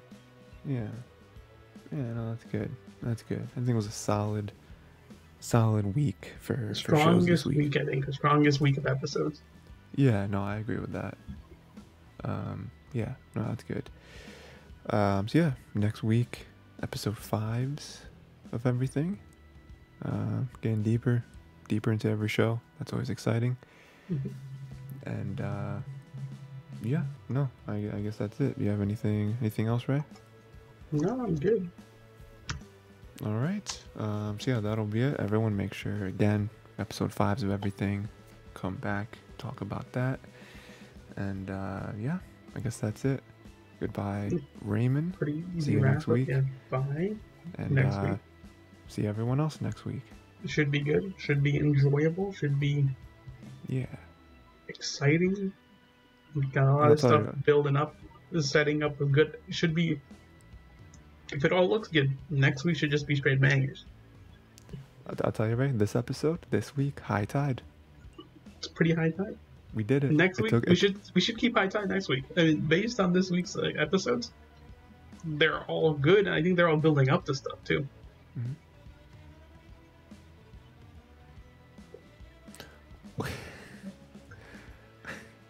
Yeah. What's a tsunami if not just high tide? You know what I mean? Is that what you were thinking of? That's what I was thinking about. You just had that in your head. That's what I thought. Yeah. What's tsunami if not always high tide? It's just high tide. Just a little extreme, okay. You know. Just let me ask you a question real quick. Okay, this is gonna be a very simple. You get pick either A or B. Okay, and it's a choice of preference. It's gonna be your name or weathering with you. Weathering with you. Okay. Yeah. I mean, I'll be honest. I have a bias against your name, and it's completely irrational. But it's just like when it came out, like everyone was like, "This is the greatest animated movie ever made," and I was just like, "I'll be the judge of that." And I watched it. And I also was like that, but then I watched it and I was like, "It's really good. I wouldn't call it the greatest." Yeah, but like I don't know. It's just like the general internet consensus was like, "This is the emotion," and I'm just like, "Did you watch the scene where he just wrote 'I love you' on her hand?" Like, this is not the greatest movie ever made. You guys are insane. It was like the bike fall. There were some good moments in there. First L, second L, "I love you." What are we doing? I remember us like documenting that. That was some good stuff. So good. It's just like, I don't know, like I liked "I Want to Eat Your Pancreas" more than Your Name. You know what I mean? Like, you know, those kind of stories I just dig more. So it's like, I don't dislike Your Name. I Want to Eat Your Pancreas hit you with a bus. Like, you thought it was going one way and like, no. Yeah. This is my story. I tell you how I want you to feel. Oh, you thought you... No, I'm the writer. I dictate how this ends. You have no power here. It's like, you thought this was generic? Yeah. I'll show them all. That was powerful. I like going to your pancreas a lot. Yeah. But like, Weathering with You is good. I like it feels a lot more grounded to me, which is, it's crazy. They're both not grounded at all. Your Name and Weathering with You, they are the opposite of grounded stories. Let me hit you with this. One of them is just like love between time, and the other one's like, you basically are a weather god. Yeah, that is how that works. Yeah. But Weathering with You, I think I do agree. I think it hits much better for me. I think it's like, it's the desperation in Weathering with You that hits certain points. Like, Your Name doesn't hit that level of desperation. It's still on that, like, you still have that fantasy and everything's gonna be all right moment.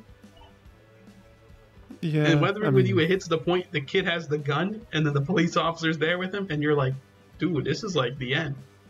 yeah. Yeah, I mean, I don't know. I don't know. I just thought I mean, Your Name I'd still probably give like a 9.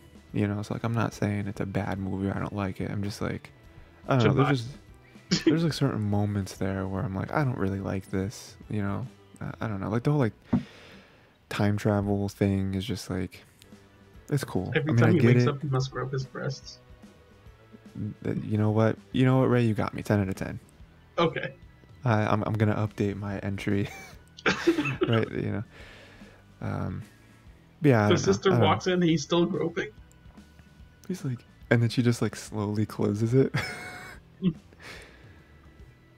Yeah, no, I don't know. I don't know. I just feel like there's other anime movies out there that I like more than Your Name. No, I know we rank Silent Voice pretty high. Silent Voice is pretty high. Yeah, yeah. I will say after, because I've watched it more than once.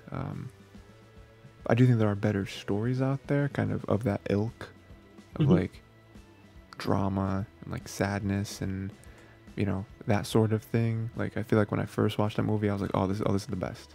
Like in this genre of stories, Silent Voice is the best. I think I'll disagree with that now. What do you think is better? Because I don't know. I'm pretty sheltered. I mean, I'll say Your Lie in April. Okay. I mean, they're both very similar in terms of like story beats, but I think Your Lie in April does it better. I'll be really bad. I hate Your Lie in April. I have an indisproportionate amount of anger for Your Lie in April. I think it's beautiful. Don't get me wrong. I think it's wonderful. Okay. I also hate it at the same time. I think it's possibly both. So is this like I'm not mad at the show, I'm mad at what happened in the show type of situation? I think the show is beautifully crafted. I think it may be one of the best shows out there. I agree. It's just not for me. I feel like when I watch it, I feel like it's super predictable.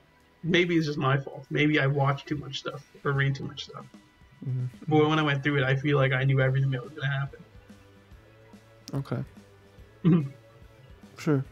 I'm mad at that. Like, a Silent Voice kind of kept me on my toes.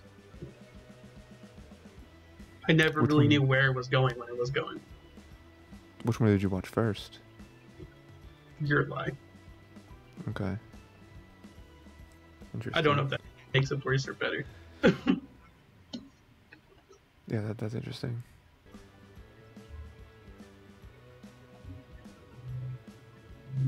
I mean, I still feel like, I don't know. I definitely like the characters a lot more in Your Lie. I feel like A Silent Voice, 80% of the cast is just bad people. And they're like trying to they're like trying to redeem themselves, but it's like, you really can't. It's like, I believe bad people can redeem themselves as long as they look back and understand that their actions have consequences. They can never change whatever happened. Mm. I think that's an important distinction they have to make. Or, you could be the exact opposite and say that you're bad. Like, whoever that one... I know there's that one character in Silent Voice who's like, yeah, I'm bad, deal with it. And Yeah, I'm like, this is exactly... Like, I know you hate her, but I'm like, she's like not the worst one there. Yeah. Because in my opinion, the worst people are the ones who lie and pretend like they're good, even though like they're awful people. So I think the bookworm girl in Silent Voice is the worst character. They're wonderfully written, obviously, but I think like the worst person. We discussed that a bit too much. I think it's been talked about. We've rotated it around. Thoughts on that? And I do stand again. I think Ghibli. I think I'm gonna have to go through Ghibli again.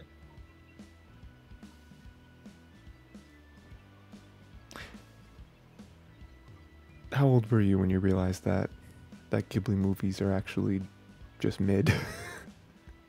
No, I'm kidding. Most of them are okay. I mean, like the thing is, when you watch a Ghibli movie, they're like always like You know what you're getting quality wise from a Ghibli movie.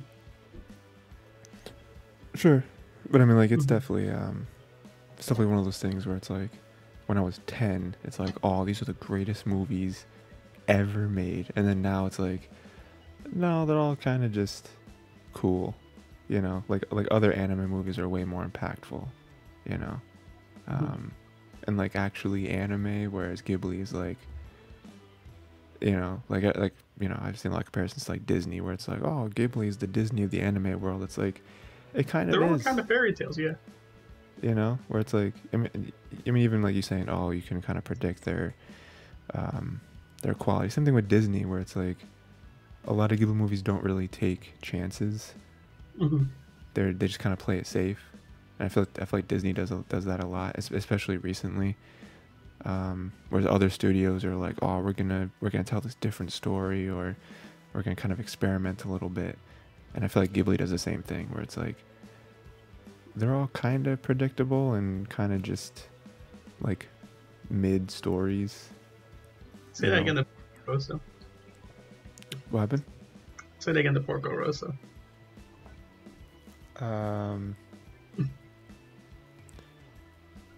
Sure. I mean, I think there's elements that disagree with me, but I feel like for the most part, it's still like, Yeah, it's pretty. oh, we win, and like, even the bad guys, they get like reconciled, and it's like, oh, okay, everything's good now.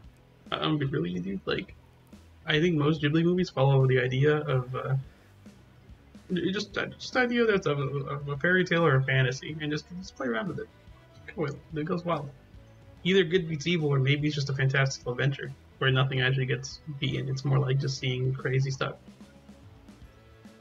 Sure, but yeah, I mean that's why I feel like it's compared to Disney, where it's like, every Disney story is like super predictable. It's like, oh, it's like, you know, like you can just watch, like, you know what I mean, like, you know. But whereas like with other stories, it's like, oh, this is new, you know. I mean, even sticking with the anime world, we talked about I Want to Eat Your Pancreas. It's like, Ghibli would never do something like that. Not that story beat for beat, but like, they would never make a story with those types of emotions and those types of character connections, because Ghibli is mostly made for children, in the same way that Disney is. It's like, a way that for all audiences to enjoy. Right. Yeah. So like, you know, you can have the fan theories of like, oh, in Totoro, did you know that the girls actually died because Totoro's the god of death? And it's like, dude, and then you got Miyazaki like banging his head against the wall. Like, what are you talking about? Children. Did you know that no face is actually a symbol for prostitution? It's like, what are you talking about? Miyazaki's like, pulling his hair out every time he reads those things.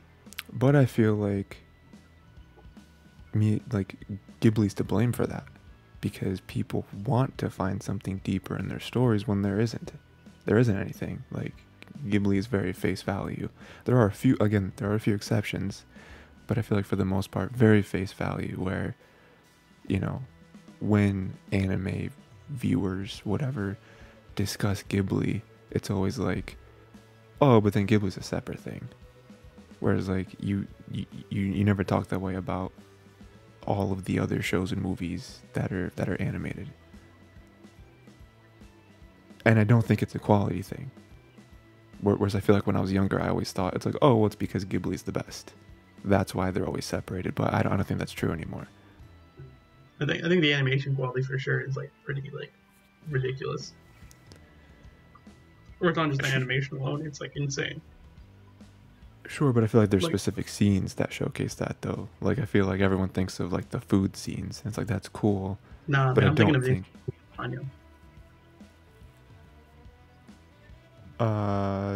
maybe I'm ridiculous. Or like, even The Wind Rises is like insane when you like actually like pull it apart. But like, I don't want to like. Look, I didn't appreciate those parts of the movie when I think I watched them originally.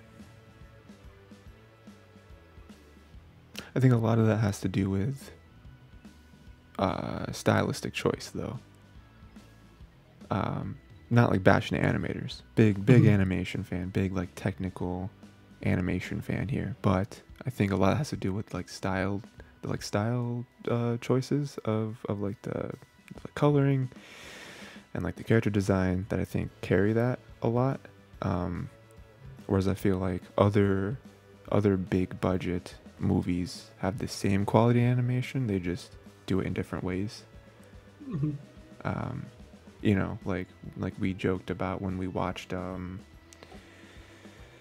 Your Name, I think. What was it, Your Name, when they had like, you know, the like soda can scenes where it's like, why is this animated so well? It's like that's a funny joke, but there are moments like that is like, that's like photorealistic. You know, where it's like, that's crazy. How, like, do you know how many days one person probably spent on just one of those scenes?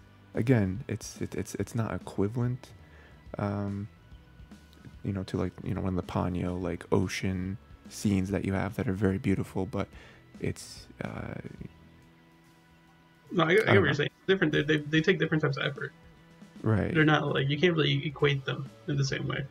And I mean, like, you can look at Belle, like we both watched Belle. It's like that's crazy, you know, what they did with that movie. And it's like, Belle's, is it like, it's actually kind of a feat, but like, give it credit? No, not really. Why? What do you mean? I'll give it some credit. I mean, I feel like that is on par with anything Ghibli. It better be. Well, yeah, I mean, that's the whole point. Yeah.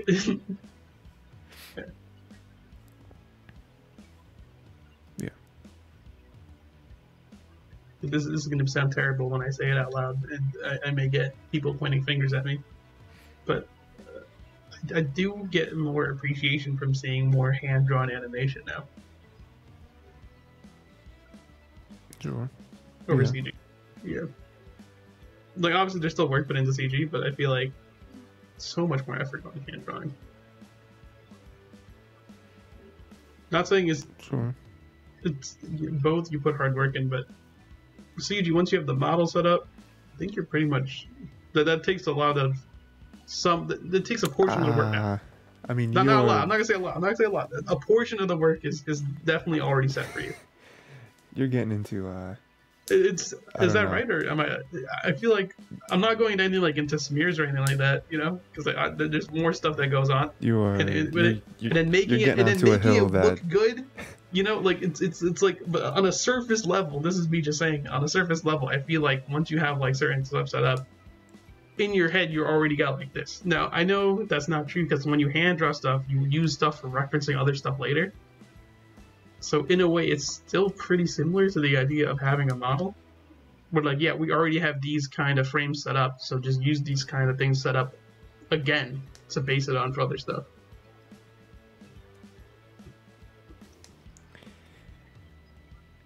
Like Disney, like borrows like their frames from other movies and they put them into like their newer ones when they have them animated. Okay. See now, okay.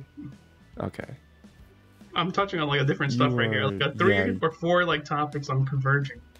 Yeah, you're mixing a bunch of stuff. So with, I believe what you were referencing there was rotoscoping, which is a very popular thing that they used to do, which is why you'll see entire scenes from different Disney movies be the exact same, because they already rotoscoped it, so let's just use it again. You know, which is not easy. I mean, it definitely helped them save money, because it's like, oh, we don't have to hand draw this from scratch anymore, because we already have like the model there, which is what they did for a lot of stuff. They did it for like Alice in Wonderland too, with like reference and stuff. The only 2D versus 3D thing, it's like, I understand what you're saying, but I think they both have their pros and cons. I think they both save money in different ways. Or not save money, save time in different ways. I mean, my argument there would be anime is definitely more 2D, right? Whereas like Western film has definitely gone into more of the whole 3D thing. Like, it's very rare to see Western films be in 2D animation. I mean, even just like on the anime side, it's like, how many 3D anime do you watch that you're impressed by? Probably a lot, actually. I'm not gonna lie. Like I think a lot of animes do use 3D or CG, and they hide it pretty well. At least now. Right. I'm talking about entire shows. How many, how many anime It's just got to shows be do? anything by Studio Orange really announced at this point. Right. And why do you think that is? Because They've it is dedicated not like easy. all of their time for it. Yeah, it's not easy. I mean, I get what you're saying with the whole like we have a model now. We don't have to draw that again. But like it's like it sounds simple, I know. But it's like it does take some of the work out. And then I want to hear more what you think with the hand drawn, because I don't know how they do that with that. Like save time and all that. Well, with hand drawn stuff, it is very different, right? Because you don't just have like a model. Even with hand drawn stuff, I mean, Miyazaki might still do entire hand drawn. I don't think he does anymore. I mean, I know he does digital stuff now. But like even with that, nobody really does fully hand drawn stuff anymore. They still rig, like they still have like puppet animation, that sort of thing where it's like you do create a model. It's very different than 3D, obviously, but you still have certain things that you do have assets for, and you do reuse assets for. I mean, even like backgrounds and like what's the word I'm looking for? Like like different objects and stuff. You reuse that. And I feel like that's a lot more beneficial even in 2D stuff, because with 3D stuff, I feel like it's more noticeable when you reuse certain assets or certain backgrounds, because just the brain understands it in a 3D space. So it's like, oh, that's the same thing. Whereas with 2D, I don't know, your brain just focuses on different things. Yeah, and also like programs and stuff, like 2D has so much more history behind it. So there's a lot of like the digital art, because again, most people don't like like most studios, when they're like, oh, we do everything hand drawn. It's like, you are not, like a lot of studios, when they boast that, they act like, oh, we're still hand painting cells, and it's like, no, you're not. We have not done that in decades, so it's like, even when they hand draw stuff, quote unquote, they're still using digital art. And so those programs are a lot more robust, just because they've had a lot more history, and 3D stuff is still super new. I mean, pretty much just Disney and Pixar use that in their films for entire films, which is why we go to the whole Studio Orange debate, where it's like they're the only studio doing all 3D shows, because they do put all their resources into it, because nobody else does that, so nobody else is good at it, to put it bluntly. Where it's like, if other studios were to be like, we're gonna make an all 3D show, like we would look at that, like us two would watch that show and be like, this doesn't look that good. I feel like if any studio possibly could pull it off, and potentially Trigger actually could. They have been pretty successful with the CG they've used sporadically. Yeah. I mean, but again, that that goes more to what I was saying with like stylistic choice, where it's like they could possibly pull that off. That's because they have a certain style, and I feel like they get a lot of leniency with even their shows. I mean, I didn't like Promare very much. I thought it was cool. And I feel like a lot of people liked Promare because they like the look of Promare. And it goes like, oh, the colors, and like, oh, they didn't use any black lines. They made all the lines, match the color. Like, they use color theory and it's like, that's very impressive. But it's like, they, Trigger, I feel like more than any other studio gets away with a lot of stuff, just like visually. Like, we move on to like the like Demon Slayer debate, where it's like, oh, is Demon Slayer actually good, or is it, do people just like the like water stuff on the screen? Really, Ufotable kind of owns whatever they're doing. Right. They have the money to do whatever they want. Yeah. Ufotable also, I think, has good CG as well. They could do a CG project that they want to do. Mm-hmm. They have the money for it. If they wanted to invest into it, they possibly could. And the Ufotable only picks up big projects. They don't really do smaller stuff. Yeah, that's true. I mean, I don't know. I'm not trying to, just trying to be, what's the word I'm looking for? I'm looking for that knowledge, and it's really helpful. Yeah. I mean, it's just that thing where it's like, that's like a big debate. I mean, especially with like, people comparing like, hand painting cells like Disney did for, Sleeping Beauty or whatever, versus like the like digital art that people do. They use programs and stuff, and it's like, oh, it's so much easier nowadays. It's like, first of all, yes, it is easier because that's what happens with technology, but also there's not just a button that you press and it's like, and now the movie has made itself. It's like, no, you still have to draw, you still have to plan, you still have to sketch. Where's the button where you can just make the movie? Make movie button, and then, makes $1 billion at the box office. So it's kind of that same thing with like 2D versus 3D, where it's like, oh, 3D is way easier. Why doesn't every show, like, why doesn't, that's clearly why Camp Coral, which is the SpongeBob show, I don't know if you know about that. But, yo, it's booming right now, dude. Yeah, but which is why Camp Coral's 3D, because 3D is so much easier. It's like, no, that's not the reason why. It's because I think it's just want to differentiate it from normal SpongeBob. Well, I mean, my theory is that Disney made 3D popular, so now everyone is like, oh, we gotta be Disney. It's like, no, it's not easier. It's just different. The same thing with like Spider-Verse, right? Where it's like, Spider-Verse is not a 3D show or a 3D movie. But yeah.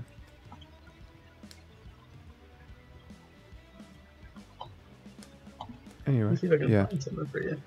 Sure, yeah. Just this is a separate yet also kind of related. It's the guy who does like a lot of the art for Final Fantasy. But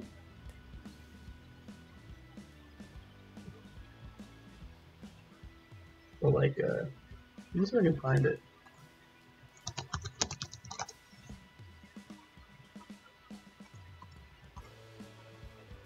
There's a guy's legend, Yoshitaka Amano. I'll see if I can find like some of his animation he's done. Because his art style is very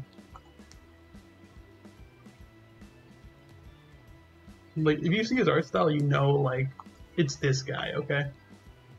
So let me see if I can copy this video here and post it in here, just for you to take a look at later. This is kind of cool. But like, his stuff is crazy. Now, I don't know what the work that goes into this, but I watch it and I'm like, this is just him. It's like this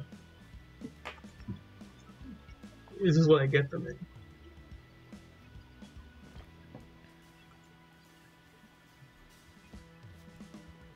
Like, the best way to describe it possibly is it looks like something that could just come out of Madoka.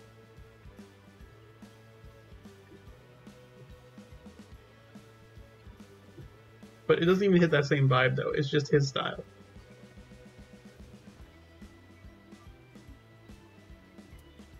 It's a long video, so you don't have to watch it like now, but it's just like Gotcha. It's just his style though, it's just kind of insane. I like think about like the bits of this, and I'm like, this is just like, it's like he doesn't really do a lot of this stuff anymore, I think. Or I haven't seen him do a lot of stuff like this anymore. Maybe I'm not looking hard enough, because the actual answer, Like, I don't think this is him animating it. I think it's more like he submits this, and then like people are animating it for him. Sure, yeah, he just did like the character designs and all that stuff. But like he does, it's his art, no? But he's like, this is like what I want it to be like. Like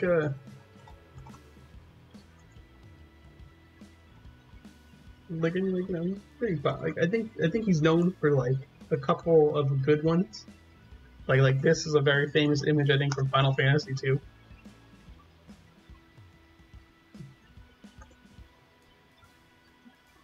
I believe that's 2. I could be wrong. Yeah, that's 2. So good.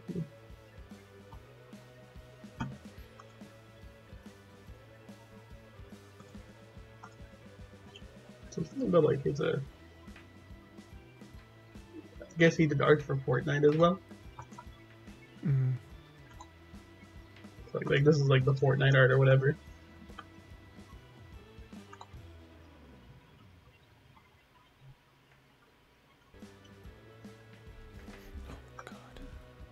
And then this is like the one he did for Sandman with Neil Gaiman. Okay. This one. Like he's prolific, you know. Like he's kind of like top of his line.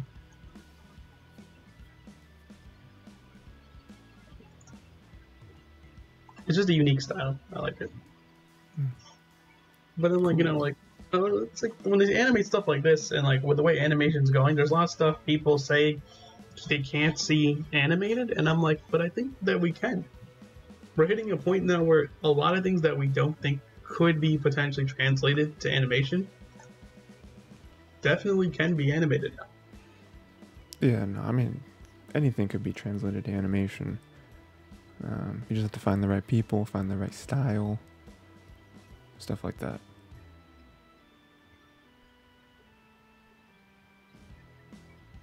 Which is hard because, again, a lot of people want to be Disney because they're always seen as the top dogs. And it's like, well, I mean, Disney has found their niche in storytelling, and a lot of stories, especially newer ones that try to be different outside the box, they don't really fit that.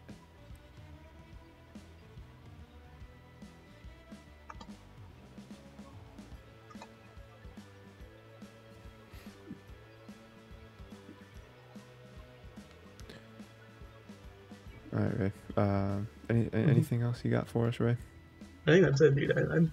I'm glad I derailed it. Thank you.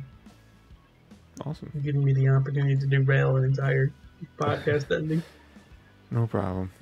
So again, episode 5 of all of our shows. We'll do that. Have a good time. Predicting some big episodes next week. And yeah, I believe that will be it for this time. Goodbye, Rayman. Bye forever. See you next week. Oh, forever. Oh, man. I said a week. You said forever. Oh, my God. For this episode, we'll meet back up. All right. Goodbye, everyone. Have a good week. Have a good 7 days.